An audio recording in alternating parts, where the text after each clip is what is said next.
What's up everyone? If you don't know who I am, I'm Scott. This is Taz. Today we're answering the question, should you edit your landscape photography?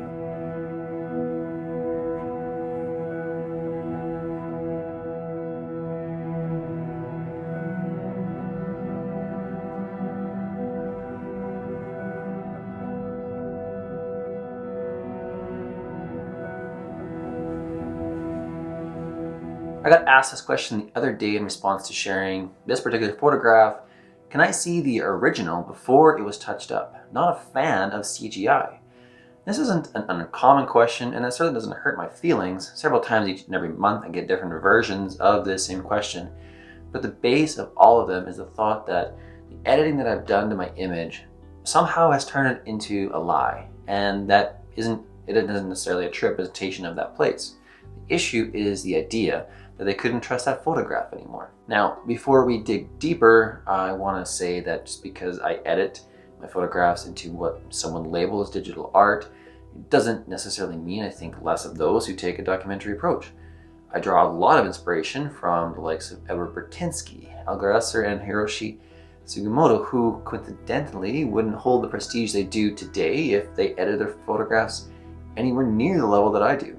So there is no right or wrong approach here. The purpose of this video is to just lay out my thoughts on the process of capturing an image, whether we should even trust an image as a depiction of reality, and talk through some ideas that I have on focusing on the narrative for your landscape photography. The foundation I want to lay is this: how we see is not how a camera sees. And I can't see much argument from either side of the debate on this principle. I'm no scientist, but speaking from my observation, our eyes simply don't transmit visual images to our brain the way that a lens does to a sensor. First, our eyes have much more dynamic range than any modern sensor.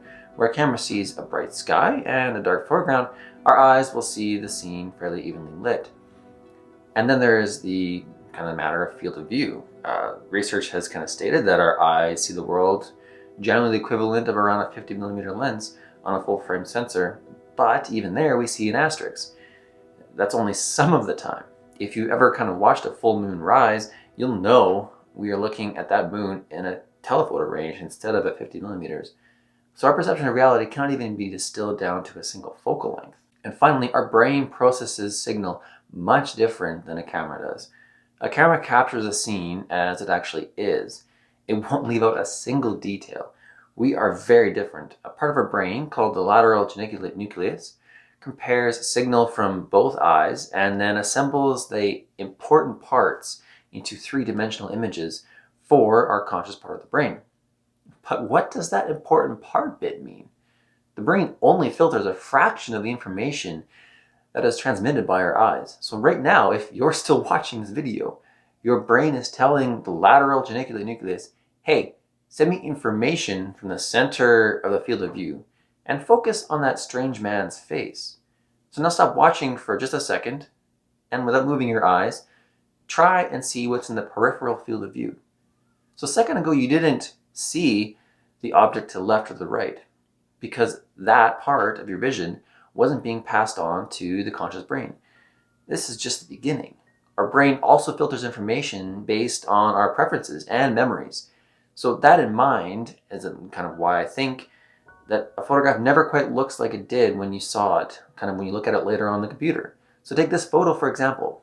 I had spent an hour in an aspen grove looking for an aspen tree that was included but separate from the conifers. So when I saw this scene, it looked, at least to me, like more like this edited version than the unedited photo, simply because I was looking for something very specific, and my brain had told my eyes to find a prominent aspen tree in the middle of the conifers. When in reality, this scene was probably better described as conifers hiding a small aspen tree. Our brain is constantly filtering information in and out. Our mind would be on complete information overload if we were conscious of all the information and detail that a camera sees. So with that as a foundation, let's move forward. I think you'd be hard-pressed to find many people who would firmly believe that a photo actually depicts reality. Even those that photograph in JPEG and auto mode on their camera understand that a camera will only provide a handful of settings to make an image. Our job as the photographer is to use these settings to try and tell the kind of story we want to tell about a scene. So think about a focal length choice. By choosing a focal length or a zoom factor, you are, as a photographer, are deciding what story you want to tell. So typically when we zoom in, we are going to remove context that's going to alter the story. So take these photos as an example. This first one is a recognizable wide photograph of Lake Minnewanka, which I've shown in this channel before. Immediately, the first impression is of the ice on the lake with a dominant mountain in the back and colorful clouds in the sky. So typically, that's what our brain will focus on, especially on a small medium like YouTube. But what your brain maybe didn't notice in this same photo was the burnt forest on the side of the mountain. So if I zoom in and capture that scene with a different focal length, you can have a completely different photograph of the exact same place. So both of these tell different stories, and were just simply technical choices that I made as the photographer, and that just came from what I saw. So edited or not, both of these photographs illustrate that during the process of capturing a photograph, the photographer has placed their own preferences and their own narratives on that scene. There is no one pure photograph of a place. Not a single photograph can show a place for what it truly is. Every one of them should be taken with a grain of salt, and understanding that that photographer has made deliberate choices, whether they're conscious of these choices or not, about what to depict and what not to include of a particular place. So when you consider the technical choices a photographer makes in setting up a shot and combine that with the way our brain perceives a scene, the truth is obvious. We should probably never trust a single photograph. It'd be unwise to. That's why this is an art form. Every photograph, heavily processed or not, is not a depiction of reality and is a manipulation of that scene. A photographer's personal preference is embedded in every single landscape photograph. When I create a photograph of a scene, I am telling a story that only I can tell of that place. Now moving on to the ethics kind of around this. I have certain ethical rules that I set up for myself that give me freedom to edit the way that I want to edit and photograph the way that I want to photograph. I do try to get everything that I can right in camera, but achieving the look that I envision for a photograph does not stop there. When I take a photograph, already I know what I want to do with it in post-processing. And the final image is almost always a combination of multiple exposures with maybe different shutter speeds, kind of depth of field considerations, maybe different focus points, etc. So one raw photo is not going to show you anything but an unfinished piece of work. And it's just one piece of the puzzle. A raw file will never show you what it was like to be there, to watch the light fading and the colors explode, to feel the biting cold, and to hear the wind ripping across the scene. It is my job with post-processing to bring that mood and emotion that I felt in that moment back into the photograph, to try and depict to the viewer what it felt like to be there. Because of my desire to relay the emotion of a particular place, I'm not going to go so far as to replace skies and move elements from one location onto another, but I don't look down on those who do. My goal with my photographs is to depict to the viewer what it felt like to be there, to watch the light hit the peaks and then light up the clouds behind that morning.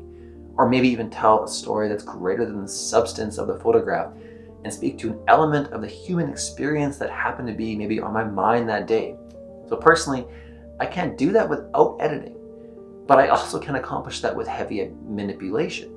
My lines are somewhere in the middle. So you can edit a little or you can edit a lot. Either way, when you are sharing a narrative of a particular location or an emotion, there is no right or wrong. And I've shared where I draw my lines, but those are exactly that, the lines that I've placed on my own work. You need to come up with what boundaries you are going to put on your own work. What can you live with and what can't you? And remember, boundaries do not limit our freedom. They actually make freedom possible. Boundaries make freedom possible by clarifying what must be worked with. Defining your own boundaries is empowering because you are saying, this is what works for me and this is what doesn't. And once you know what works for you, you can create more accurately and more freely what is within yourself. At the end of the day, the only wrong approach is if you lie about it. It doesn't matter to me how you got there. I may not enjoy a particular piece of work, but it's not my job to throw stones. You're on your own journey and have your own boundaries. And so who am I to say anything negative about that? But if you heavily Photoshop your work, for example, and people are asking you how you got there, don't lie about it and say it was something that came closest straight out of camera. Just simply say that maybe you don't want to reveal how you got there, which is totally fair. Or maybe share your process and the techniques you use. The only thing you can't do with any integrity at all is to pretend that you didn't use Photoshop heavily and maybe suggest that the results are what someone could really kind of expect on the back of their camera screen when they go out. So there is a reason that I've started to share the unedited version of a photo alongside the finished one in my videos. I personally believe that a little bit of transparency is helpful for newer photographers. This channel is about my own desire to teach and inspire with landscape photography. So I'm quite happy to be transparent, especially if it will put this question to rest, but you don't have to. So no matter where you land on the spectrum, from straight out of camera folks to the Photoshop mavens, I just want to encourage you to think about creating guidelines for yourself, for your own work. What are you comfortable with? What are you not comfortable with? So you can find the freedom that's available to you in setting boundaries for your own work. And besides, people don't care about your process and how you got there. So let's stop asking for the raw files, and focus on creating and showing beautiful work that first and foremost speaks to us, edited or not. And so thank you so much for watching. I hope something here resonated for you. All the best to you, and I'll catch you on the next one. Thanks. Cheers.